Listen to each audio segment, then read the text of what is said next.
Hai, Assalamualaikum warahmatullahi wabarakatuh. Perkenalkan, nama saya Natasha Dewanti, NIM 1208202859. Kali ini saya akan menjelaskan pola pewarisan pembungaan pada tanaman anggrek. Bunga anggrek yang memiliki nama latin Orchidaceae merupakan salah satu jenis tanaman hias yang indah dan mempesona bagi setiap orang yang melihatnya. Tanaman ini bisa menjadi salah satu tanaman yang bisa Anda coba menanamnya di rumah Anda sebagai tanaman hias. Dan ternyata, tanaman anggrek juga bukan hanya sebagai tanaman hias, akan tetapi banyak manfaat yang bisa Anda dapatkan setelah menanamnya. Untuk lebih jelasnya, nanti akan membahas satu persatu ulasannya.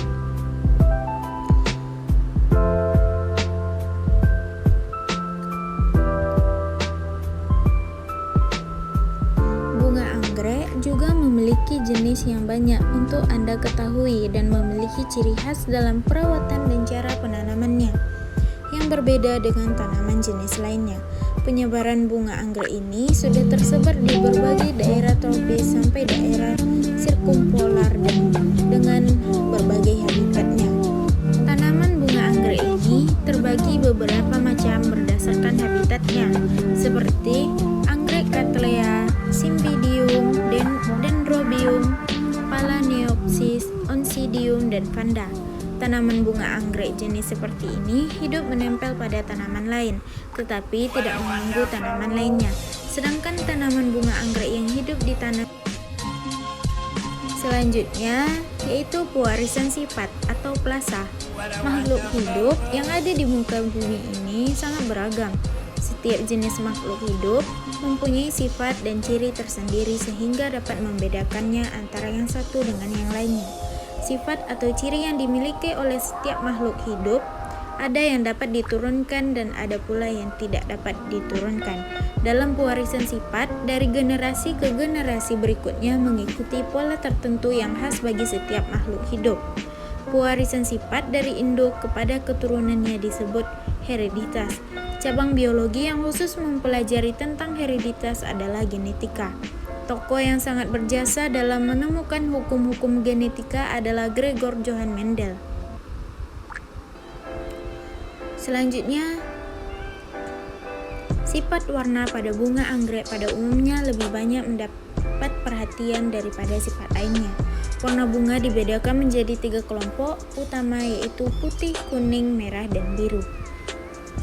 Antosianin menentukan warna merah, merah tua, biru, dan merah kebiruan. Antosantin menentukan warna kuning gading sampai kuning tua. Pigmen plastid menentukan warna yang bervariasi dari kuning sampai oranye atau merah dan dapat memberikan warna yang sama dengan yang diberikan oleh antosantin.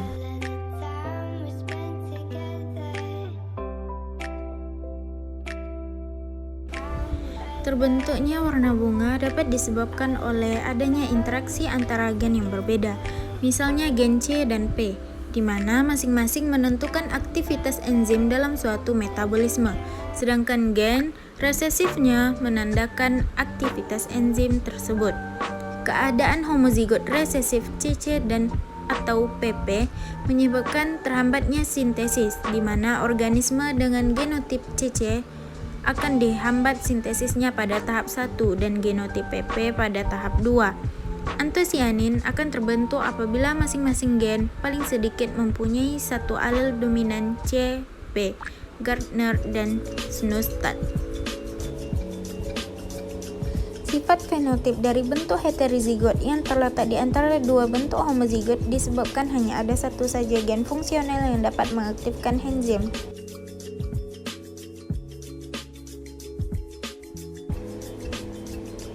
Pigmen kuning dan antosianin mengadakan kompetisi di mana gen yang membentuk antosianin lebih kuat dalam berkompetisi. Bagian penurunan warna bunga dapat dilihat sebagai berikut.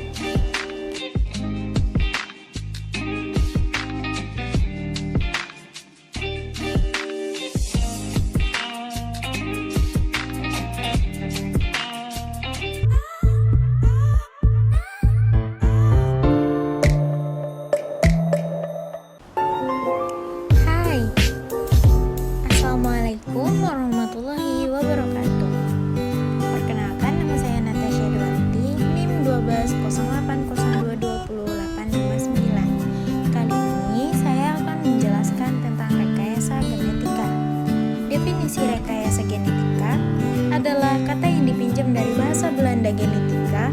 adaptasi dari bahasa Inggris genetics. Dibentuk dari kata bahasa Yunani geno yang berarti melahirkan. Genetika merupakan cabang biologi yang mempelajari pewarisan sifat pada organisme maupun suborganisme seperti virus dan prion.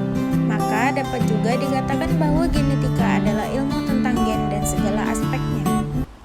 Rekayasa genetika dalam arti luas adalah teknologi dalam penerapan genetika. Untuk membantu masalah dan kepentingan apapun dari manusia, dengan segala pengetahuan dan pengalaman dari trial dan error tersebut, manusia dapat mengembangkan produk-produk yang bermanfaat bagi manusia itu sendiri. Rekayasa genetika dari masa ke masa. Pada tahun 8000 sebelum Masehi, pengumpulan benih untuk ditanam kembali bukti bahwa bangsa Babilonia, Mesir, dan Romawi melakukan praktek pengembangbiakan selektif atau seleksi artifisial untuk peningkatan kualitas ternak. Pada tahun 6000 sebelum Masehi, pembuatan bir, fermentasi anggur, membuat roti, membuat tempe dengan bantuan ragi. Pada tahun 4000 sebelum Masehi, bangsa Tionghoa membuat yogurt dan keju dengan bakteri asam laktat. Pada tahun 1500, 1665, 1800, pengumpulan tumbuhan di seluruh dunia, penemuan sel oleh Robert Hooke, Inggris melalui mikroskop. Nikolai I, Vavilov menciptakan penelitian komprehensif tentang pengembangbiakan hewan. Pada tahun 1880, mikroorganisme ditemukan. Pada tahun 1856, Gregor Mendel mengawali genetika tumbuhan rekombinan. Selanjutnya, pada tahun 1865, Gregor Mendel menemukan hukum-hukum dalam penyampaian sifat induk keturunannya. Pada tahun 1919, Karl Efeke, insinyur Hongaria, pertama menggunakan kata bioteknologi.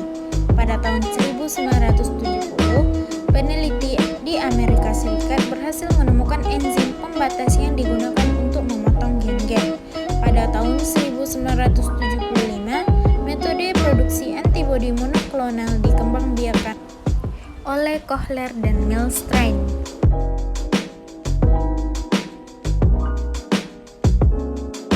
Selanjutnya, pada tahun 1980, bioteknologi modern dicirikan oleh teknologi DNA rekombinan.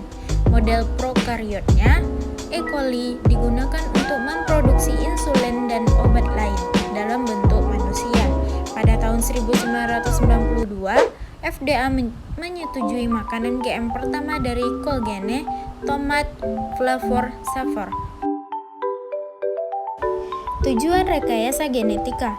Rekayasa genetika pada tanaman mempunyai target dan tujuan antara lain untuk peningkatan produksi, peningkatan mutu produk agar tahan lama dalam penyimpanan pasca panen, peningkatan kandungan gizi, tahan terhadap serangan hama dan penyakit tertentu seperti serangga, bakteri, jamur, atau virus, tahan terhadap herbisida, sterilitas, dan fertilitas serangga jantan, untuk produksi benih hibrida, toleransi terhadap pendinginan, penundaan kematangan buah, kualitas aroma dan nutrisi, serta perubahan pigmentasi.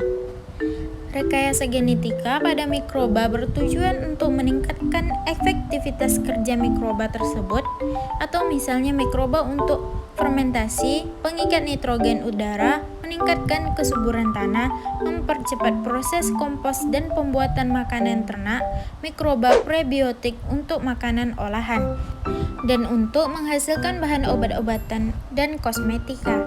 Berikut proses rekayasa genetika. Yang pertama, isolasi dan cloning gen. Sebelum gen dimasukkan ke dalam organisme target, harus dikombinasikan dengan elemen genetik lainnya. Ini termasuk wilayah promotor dan terminator yang memulai dan mengakhiri transkripsi. Gen penanda yang dapat dipilih ditambahkan, yang dalam banyak kasus memberikan resistensi antibiotik, sehingga peneliti dapat dengan mudah menentukan sel mana yang telah berhasil ditransformasikan. Gen ini juga dapat dimodifikasi pada tahap ini untuk ekspresi atau efektivitas yang lebih baik. Manipulasi ini dilakukan dengan menggunakan teknik DNA rekombinan seperti pencernaan restriksi ikatan dan cloning molekuler. Yang kedua, memasukkan DNA ke dalam genom inang. Ada 4 keluarga nuklease yang direkayasa meganukleases. Nukleasi, jariseng, transkripsi nukleasi seperti aktivator atau talen, transkripsi, dan sistem Kars-Guid RNA atau disesuaikan dari Krebs. Talen dan Krebs adalah 2 target yang lebih besar, sementara Krebs lebih mudah dirancang dan lebih efisien. Selain meningkatkan penargetan gen, nuklease yang direkayasa dapat digunakan untuk memperkenalkan mutasi pada gen endogen yang menghasilkan sistem GAM. Berikutnya penerapan rekayasa genetika. Yang pertama, kedokteran. Rekayasa genetika memiliki banyak aplikasi untuk kedokteran yang meliputi pembuatan obat-obatan, pembuatan hewan model yang meniru kondisi manusia, dan terapi gen. Salah satu kegunaan paling awal dari rekayasa genetika adalah untuk memproduksi insulin manusia secara massal dalam bakteri. Berikutnya yaitu penelitian. Contohnya tikus KO. Rekayasa genetika adalah alat penting bagi ilmuwan alam dengan penciptaan organisme transgenik. Salah satu alat paling penting untuk analisis fungsi gen dan informasi genetik lainnya dari berbagai organisme dapat dimasukkan ke dalam bakteri untuk penyimpanan dan modifikasi, menciptakan bakteri yang dimodifikasi secara genetik dalam proses tersebut. Berikutnya industri. Organisme dapat mengubah sel-sel mereka dengan gen yang mengkode protein bermanfaat seperti enzim sehingga mereka akan mengekspresi protein yang diinginkan secara berlebihan. Berikutnya pertanian. Salah satu aplikasi rekayasa genetika yang paling terkenal dan kontroversial adalah penciptaan dan penggunaan tanaman yang dimodifikasi secara genetik atau ternak yang dimodifikasi secara genetik. Tanaman telah dikembangkan untuk meningkatkan produksi, meningkatkan toleransi terhadap tekanan abiotik, mengubah komposisi makanan, atau untuk menghasilkan produk baru. Berikutnya aplikasi lain. Rekayasa genetika memiliki aplikasi potensial dalam konservasi dan pengelolaan kawasan alami, transfer gen melalui vektor virus. Sekian, terima kasih.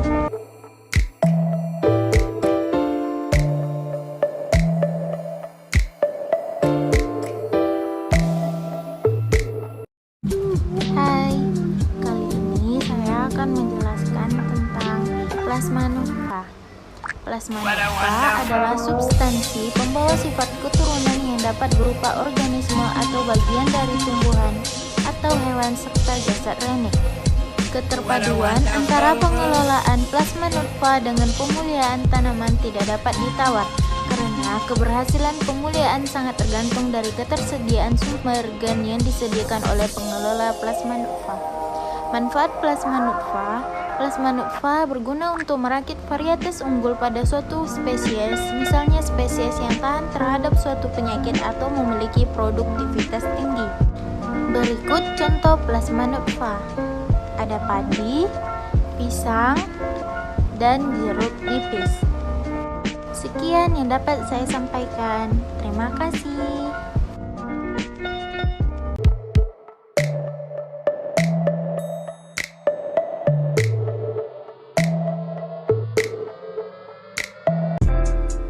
Hai, kali ini saya akan menjelaskan tentang sumber daya genetika.